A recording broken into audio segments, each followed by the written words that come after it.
И така, здравейте! Днес ще ви покажа моята колекция от дисни самолети. Има един самолет, който не е от колекцията на Дисни. Така, първия е Дъси. Не знам много имената, но първия е Дъсти. Втория е, на този пак не му знам името, но с българско знаме. Бяло, зелено, червено. Това тук малко жълто, дето е за малко украса.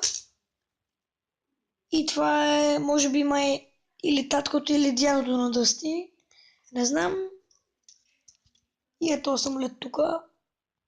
Той най-много ме кеф, защото много интересно.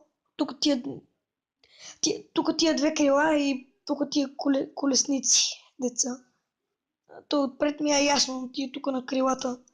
И най-големите крила са му отзад. То не можеше да е обратното. Е, тия малките. Те обикновените самолети, малките са им тука, а големите тук. И това има тук на носа. Носета е як си самолета. И последният самолет е този военен. Ако имате такъв, внимавайте с него, върха му е доста остър. С това нещо наистина може да извадите око на някой. Затова, ако имате такъв самолет, бъдете внимателни с него. Иначе тук пише Air Force. United States Air Force. И може би Хелоуин, който е след 4-5-6 дена. Но може би е след 6. Ще снимам отново видео. Може би ще снимам на Хелоуин видео как да си... Само може да снимам някой клипче и преди Хелоуин. Но ще снимам на Хелоуин клипче как се прави някаква Хелоуин маска.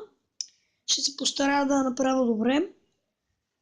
Затова очаквайте следващото ми видео преди или на Хелоуин. И доскоро това беше за днешното видео. Само да ви покажа тия самолети, нали? Да. Ти пък какво гледаш, бе? Ще фрасна яко и ще видиш. Ма гледаш, това става като ма гледаш. Маха. И скоро това беше всичко от мен. Гледай, пак ми стои пред камерата с това наглец. Спри да ми седиш пред камерата, бе. Вече досадник. Като муха си. Гона мухата и тя не се маха.